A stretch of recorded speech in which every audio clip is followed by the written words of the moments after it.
आप कई बार लोगों से ये सुनते हैं कि फलाना व्यक्ति बहुत कम मेहनत करके बहुत अच्छी जगह पहुंच गया है, बट आप इतना मेहनत करते हैं, आपके साथ ऐसा क्यों नहीं होता है। या तो फिर आप सुनते हैं कि मेरी तो किस्मत ही खराब है। आप इन सब चीज़ को कहाँ से जोड़ के देखते हैं? कहीं ना कहीं आप अपने लक फैक्टर की बात कर रहे हैं, कहीं ना कहीं आप अपने भाग्य की बात कर रहे हैं, अपने भाग्य को कोस रहे हैं। और किसी और व्यक्ति को देख के आपको कहीं ना कहीं ये महसूस होता है कि आपके साथ ही पूरी दुनिया में जितनी भी खराब चीज़ें हैं, जो गलत चीज़ें हैं, वो आप ही के साथ हो रही हैं। और आप ये महसूस नहीं कर पाते कि जो भी चीज़ जिसके साथ हो रही होती है वो उसके टाइमलाइन के हिसाब से हो रही थी।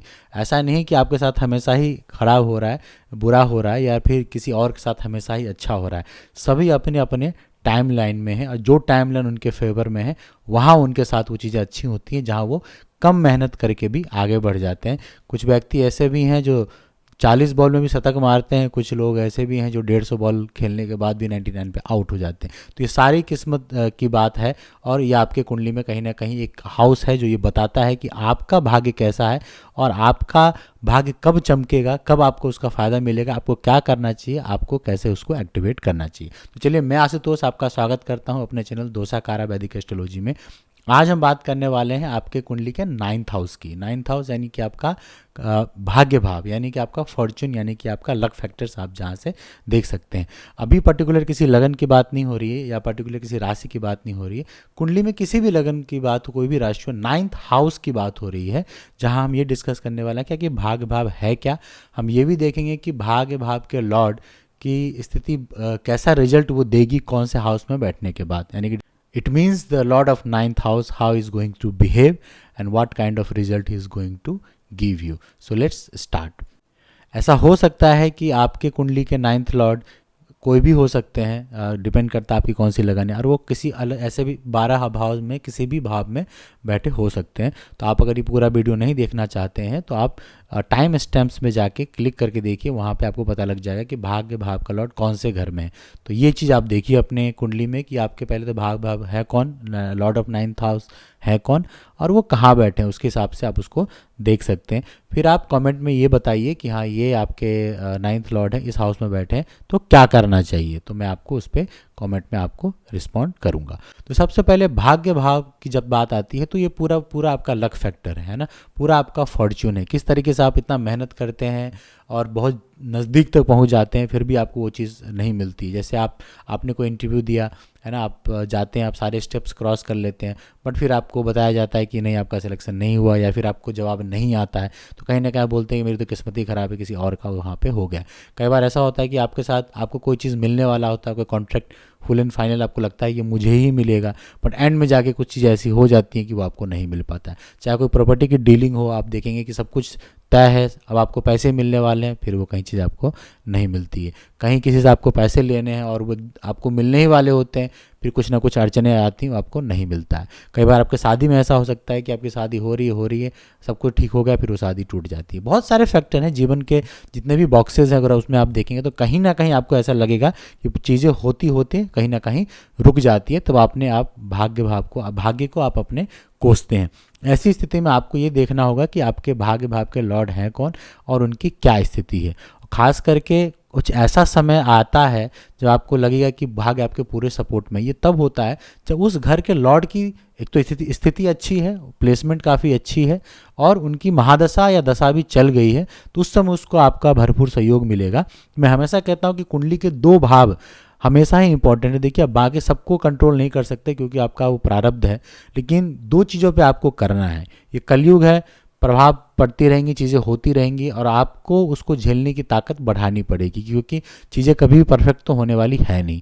इसमें 2 हाउसेस को हमेशा मैं इंपॉर्टेंट मानता हूँ। एक तो आपका लगन, क्योंकि लगन आप ही हैं, फर्स्ट हाउस के कुंडली को लगन कहते हैं, वो आप है, आपका शरीर है। जो भी चीज़ें आपकी कुंडली में होती हैं, जो भी घटनाएं होती हैं, उसका प्रभाव सीधे ना सीधे आप पे पड़ता है। तो आप जितनी ताकत रखते हैं उसको झेलने की, उतना आप जीवन में आगे बढ़ पाएंगे और चीज़ों को अपने फेवर में लाने की कोशिश कर पाएंगे और सफलता आप प्राप्त कर पाएंगे। दूसरा है 9th हाउस, क्योंकि आप बहुत सारी चीज़ें कर रही हैं। देखिए, कितना भी है तो हम इंसान हैं, कई बार सब कुछ करते हुए, पूरी मेहनत करते हुए आप हार भी नहीं मानते, लेकिन एक समय पे जाके आपको लगता है यार अब मेरे से नहीं हो रहा है। क्योंकि आपको भाग्य का सपोर्ट बिल्कुल ही नहीं मिलता। तो ये 9th हाउस, एक तो आपको फर्स्ट हाउस पे काम करना है, जो आपके लगन के लॉट है उनकी रेमेडीज़ उनको स्ट्रॉन्ग करते रहिए। डिपेंड करता है कि प्लेसमेंट के हिसाब से आप या स्टोन पहन सकते हैं, या पूजा करना चाहिए, या दान करना चाहिए, या फास्ट करना चाहिए, या फिर आपको जो भी रेमेडीज आपके एस्ट्रोलॉजर बताते हैं based on the placement of the planet. और जो आपका एक 9th हाउस है जो आपका भाग्य है, क्योंकि कई बार कम मेहनत करके भी अगर आपका भाग्य का आपको सपोर्ट मिल जाता है तो वो चीज़ आप प्राप्त कर पाएंगे। तो हम पहले देखते हैं कि 9th हाउस का लॉर्ड अगर आपके पहले घर में फर्स्ट हाउस में बैठता है तो क्या होता है। देखिए फर्स्ट हाउस कौन है, जैसे मैंने बताया कि फर्स्ट हाउस आप हैं, आपका व्यक्तित्व है, आपका शरीर है। तो पहले घर में अगर 9th हाउस का लॉर्ड बैठेगा तो कहीं ना कहीं आपको हर जगह भाग्य का थोड़ा बहुत सपोर्ट हमेशा ही मिलता रहेगा, और खास करके दशा अंतर्दशा में तो आपको इसका फायदा होगा ही। तो फर्स्ट हाउस में अगर 9th हाउस का लॉर्ड बैठता है तो बहुत ही अच्छी स्थिति है, और आप उस प्लैनेट का कहीं ना कहीं स्टोन भी पहन सकते हैं, क्योंकि फर्स्ट हाउस में जो भी प्लैनेट बैठेगा डिपेंड करता है कि कौन सा प्लैनेट है। तो 7वीं दृष्टि तो है ही, 7th हाउस आपका पार्टनरशिप का है, आपका बिजनेस का, वहाँ तो उसकी दृष्टि पड़ेगी। बट अगेन डिपेंड करता है कि वो कौन सा प्लैनेट है, तो उनकी कौन सी दृष्टियाँ हैं और कहाँ कहाँ उनकी नज़र है कि नहीं। अब हम बात करते हैं सेकंड हाउस की। सेकंड हाउस आपका क्या, आपकी वाणी है, आपका धन है, आपके रिलेटिव्स हैं, कहीं ना कहीं मारक भाव भी कहा जाता है। तो सेकंड हाउस में बैठेगा तो पैसे की दिक्कत आपको नहीं होने देगा, क्योंकि भाग्य का संबंध जो है सेकंड लॉर्ड से है, और सेकंड हाउस आपका धन का स्थान है। तो आपका कहीं ना कहीं से आपको जब भी जरूरत पड़ेगी आपको कहीं ना कहीं धन लाभ होगा, और कहीं ना कहीं जमा भी आप, चाहे आपकी कितनी भी इनकम क्यों ना हो, उसमें से कुछ एक भाग तो आप जमा कर ही पाएंगे। आपको रिलेटिव्स का भी सपोर्ट यहाँ पे मिलेगा, और आपकी वाणी अच्छी आपको रखनी होगी। आप अच्छा बोलें तो आपका भाग्य भाग स्ट्रांग होता चला जाएगा। जब भी आपकी वाणी करवाहट भरी होगी तब तो कहीं ना कहीं आपका ये भाग्य भाव कमज़ोर होता चला जाएगा और आपको दिक्कत होगी।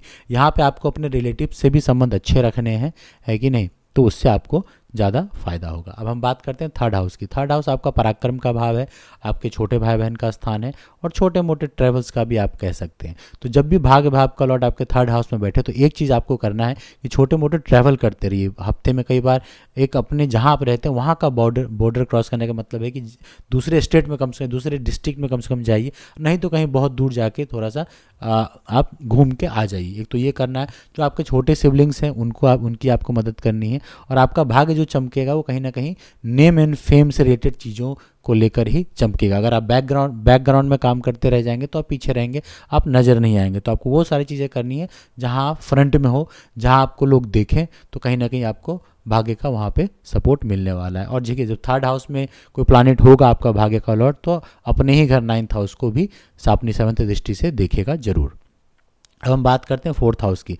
फोर्थ हाउस से आपका मदरलैंड का स्थान है, आपके मदर का स्थान है, इमोशंस आप कह लीजिए, सुख भाव है आपका, है कि नहीं, गाड़ी घोड़ा चल अचल संपत्ति का स्थान है। तो भाग्य भाव के लॉर्ड की यहाँ भी स्थिति कहीं ना कहीं अच्छी है, यहाँ भी आप उसका स्टोन पहन सकते हैं, क्योंकि वहाँ से जो भी प्लैनेट बैठेगा वो कर्म भाव 10th हाउस को जरूर देखेगा। तो भाग्य का लॉर्ड अब 4th हाउस में बैठा है सुख भाव में, और वहाँ से कर्म भाव को देख रहा है, तो कहीं ना कहीं ये प्लेसमेंट भी अच्छी है और दृष्टि के हिसाब से भी अच्छा है। तो आपको यहाँ पे गाड़ी घोड़े का सुख, आप घर लेना चाहते हैं, जमीन लेना चाहते हैं, है कि नहीं, आप कुछ अच्छा करना चाहते हैं, अपने मदर के लिए, मदर का सुख आपको मिले, तो इन सब चीज़ों के लिए अच्छी प्लेसमेंट है, और आपको ये कहीं ना कहीं मिलेगा भी।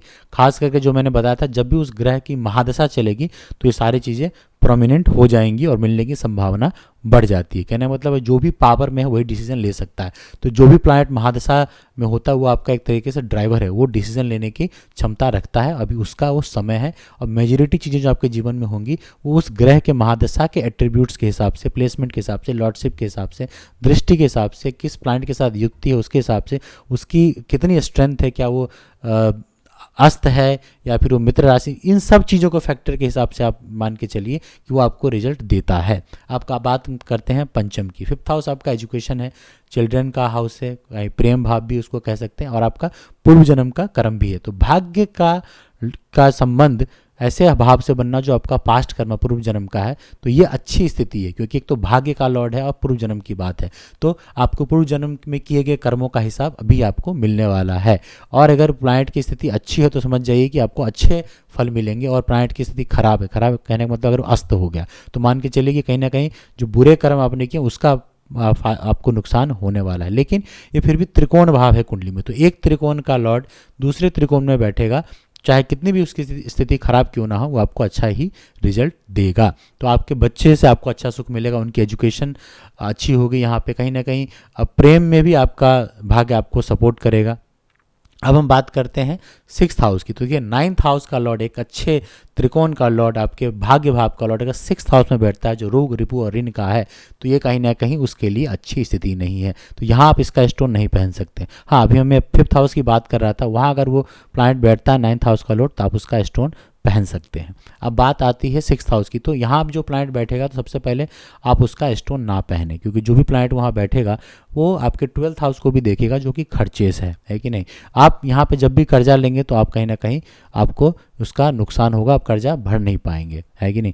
अब बात होती है रोग की। तो रोग भी जब भी आपको होगा तो उसमें आपको भाग का सपोर्ट नहीं मिलेगा। कई बार आप दवा खाते रह जाएंगे, वो ठीक भी नहीं होगा। तो ये स्थिति आपको देखनी है। अनचाहे आपके दुश्मन बनते रहेंगे और आपको अपने मित्रों से भी यहाँ पे कहीं ना कहीं सहयोग कम ही मिलेगा। तो ये अच्छी स्थिति नहीं है। लेकिन जैसा मैंने कहा कि सिक्स्थ हाउस में बैठ के ट्वेल्थ हाउस को देखेंगे तो एक एलिमेंट आप मैच कर सकते हैं कि ट्वेल्थ हाउस आपका कहीं ना कहीं खर्चेस तो है, लेकिन अच्छे कर्मों पे अगर आप खर्च करेंगे, जैसे आप कह सकते हैं कि धर्म कर्म के कार्य पे आप खर्च करेंगे, चैरिटी आप करेंगे, तो उसको आपको यहाँ फ़ायदा मिलने वाला है। अगर आप फॉरेन जाना चाहते हैं तो देखिए भाग्य का लॉर्ड सिक्स्थ हाउस में संबंध बना रहा है ट्वेल्थ हाउस से, तो आप फॉरेन जाने का कोशिश कीजिए। जब भी आप अपने घर से जितना दूर जाएंगे, खास करके आप एक मान के चलिए एक दूसरे देश जाते हैं, तो वहाँ आपका भाग्य जो है कहीं ना कहीं आपको साथ देने लग जाएगा। अगर आप अपने जन्म स्थान पर रहते हैं तो सबसे बुरी स्थिति होगी। अब हम बात करते हैं सेवन्थ हाउस में अगर नाइन्थ का लॉर्ड बैठे, तो यहाँ कहा जाता है कि ये बिजनेस का हाउस है, पार्टनरशिप का हाउस है। तो आपको बिजनेस में कहीं ना कहीं सपोर्ट मिलेगा। अगर आप पार्टनरशिप में करते हैं आपको अच्छे पार्टनर मिलेंगे। आपकी शादी के बाद भाग्य चमकने की संभावना बढ़ जाएगी। जो भी प्लैनेट यहाँ बैठेगा वो कम से कम फर्स्ट हाउस को यानी आपको तो देखेगा ही, तो ये भी एक अच्छी स्थिति है। हालांकि सेवन्थ हाउस को मारक भाव भी कहा जाता है, तो आप इसका स्टोन ना पहने, आप उसको मंत्रों के द्वारा मजबूत करने की कोशिश करें, तो यहाँ आपको उसका सपोर्ट मिलेगा। एट्थ हाउस यानी हाउस ऑफ ऑब्स्टिकल्स, भाग्य का भाव ऑब्स्टिकल्स वाले घर में है, यानी कि कहीं ना कहीं आपका भाग्य में आपको बहुत मेहनत करनी पड़ेगी। आप ये नहीं कोशिश सोच सकते हैं कि थोड़ा मेहनत किया और आपको उसका फ़ायदा मिलने लग गया। आपको अपने भाग्य का सपोर्ट पाने के लिए, जीवन में आगे बढ़ने के लिए काफ़ी मेहनत करना पड़ेगा, लेकिन उसके बाद जो मिलेगा उसको वो आपके जीवन में एक ठहराव लेके आएगा। यहाँ जो लॉर्ड बैठेगा नाइन्थ हाउस का लॉर्ड हाउस ऑफ ऑब्स्टिकल्स में दूसरे घर पे दृष्टि डालेगा धन पे, तो मेहनत का फल आपको जरूर देगा। आप धन भी कमा पाएंगे और उसका प्रभाव आपके रिलेटिव्स पे ही पड़ने वाला है। एट्थ हाउस कहीं ना कहीं आपका इनहेरिटेंस भी है, तो आपको कुछ ऐसे भी धन मिलेंगे जो आपने उम्मीद नहीं किया होगा। एट्थ हाउस आपका कहीं ना कहीं रिसर्च का भी भाव है, तो अगर ऐसे कोई काम करते हैं जिसमें रिसर्च करना पड़ता है, यानी मान लीजिए एस्ट्रोलॉजी ही है या फिर साइंस से रिलेटेड कुछ है जहां आप साइंटिस्ट बनना चाहते हैं, तो ये स्थिति का अगर आप उसके एलिमेंट को मैच करते हैं तो आपको ये कहीं ना कहीं फ़ायदा होगा। एट्थ हाउस फॉरेन ट्रैवल भी है, तो आपके जीवन में अगर फॉरेन ट्रैवल की अगर कहीं ना कहीं संभावना बनती है तो वो आप करते रहिए, और आप करेंगे तो इससे आपको फ़ायदा भी होगा। ध्यान रखिएगा ट्वेल्थ हाउस जो है आपका फॉरेन सेटलमेंट है, एट्थ हाउस आपका फॉरेन ट्रैवल है, थर्ड हाउस से भी छोटे मोटे ट्रैवल्स देखे जाते हैं।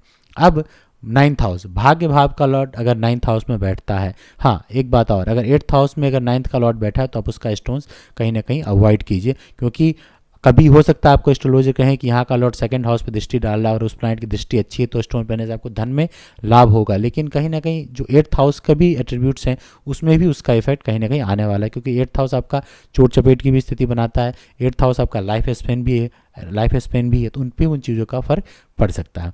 नाइन्थ हाउस का लॉर्ड नाइन्थ हाउस बहुत अच्छी स्थिति है, इसमें आप यहाँ का स्टोन पहन सकते हैं। आप जितना इसको स्ट्रांग बनाएंगे मंत्रों के द्वारा, खास करके उससे रिलेटेड एलिमेंट्स आप कलर मैच कर सकते हैं, कपड़े पहन सकते हैं उसके कलर का, और स्टोन पहनिए, पूजा कीजिए, उसके लॉर्ड खास करके उनको इष्ट देव बना के पूजा कीजिए तो भी आपको फ़ायदा मिलेगा। इष्ट देव की जब बात आती है तो नाइन्थ लॉर्ड से भी इष्ट देव देखते हैं, फिफ्थ लॉर्ड से भी, यानी कि फिफ्थ हाउस से भी आपका इष्ट देव देख सकते हैं, तो उनके इष्ट देव की आप पूजा कीजिए। नाइन्थ हाउस कहीं ना कहीं भाग्य की ही हम बात कर रहे हैं, तो नाइन्थ हाउस का लॉर्ड का नाइन्थ हाउस में होना कहीं ना कहीं एक तरीके से राजयोग ही है आपकी कुंडली में, और अगर उस ग्रह की महादशा चल गई तो आपको जीवन में जो भी आपने मेहनत किया होगा, हाँ मेहनत आपको करना, आप ये नहीं सोच सकते कि भाग्य का सपोर्ट अब ऐसे मिलने वाला है कि आप घर पे बैठ गए तो आपका सारा काम हो जाएगा, ऐसा नहीं है। मेहनत आप करेंगे और आपको कम मेहनत में ज़्यादा फल मिलेगा, ज़्यादा मेहनत में ज़्यादा मिलेगा, ये आप ध्यान रखिए। अब हम बात करते हैं टेंथ हाउस की। हाँ, नाइन्थ हाउस का लॉर्ड जो है अगर नाइन्थ में बैठता है तो थर्ड हाउस को देखता है जो कि आपका पराक्रम है, तो आपका नेम एंड फेम भी इस स्थिति में जब महादशा चलेगी वहाँ आपको ये देखने को मिलेगा।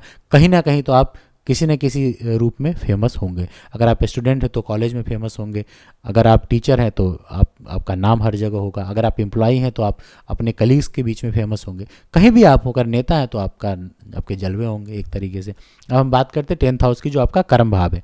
अब 9th का लॉर्ड कर्म में बैठता है, तो यानी कि भाग्य की वृद्धि कब होगी? जब आप अच्छे कर्म करेंगे और कर्म में भी आपको भाग्य का सपोर्ट मिलेगा। तो जैसे ही कर्म में वो बैठता है तो एक बात तो तय हो जाती है कि भाग्य का संबंध ही आपके मेहनत से हो रहा है, भाग्य का संबंध ही आपके किए गए कर्मों से हो रहा है। तो आपको ये देखना होगा कि आप किस तरीके के कार्य करते हैं। अच्छे कार्य करेंगे जिसमें किसी का नुकसान नहीं होता है, वहाँ आपको भाग्य के लॉर्ड का सपोर्ट 100% मिलेगा। ये काफ़ी अच्छी स्थिति है। यहाँ जो लॉर्ड बैठेगा वो 4th हाउस को भी देखिएगा, चल संपत्ति के। आप कहीं ना कहीं इसका भी स्टोन आप पहन सकते हैं, जहां आपको जो भी आप कार्य करते हैं या गवर्नमेंट जॉब के लिए भी आप ट्राई करते हैं तो भी यहाँ पे काफ़ी अच्छी स्थिति है। जीवन में आपको अच्छे पदों पे कार्य करने का भी मौका जरूर मिलेगा। अब हम बात करते हैं 11th हाउस की, जो आपका इनकम है।